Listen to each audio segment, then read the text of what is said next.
Сәлем достар, бүгін біз өте дәмді осындай тесіктер пайда болатын құймақтар дайындаймыз.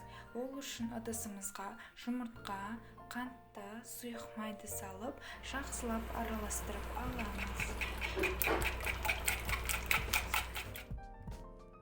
Енді үстіне сүт құйып, тағы да жақсылап араластырып аламыз. Сұйық массамызға ұнды массаны електен өткізе отырып қосамыз. Бізде түйіршік қалмауы керек. Мейлінше ұнды көптеген бөліктерге бөліп қосуымыз қажет, сол кезде оңай болады. Енді бұл массамыздың үстіне қайнап тұрған ыстық суды құйып, жақсылап тез-тез араластырамыз.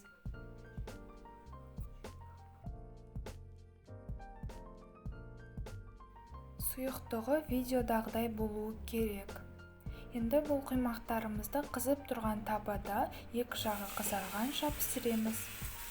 Құймақ пісіретін табамыз міндетті түрде қатты қызып тұру керек, олай болмаса бізде осындай әдемі тесіктер пайда болмайды.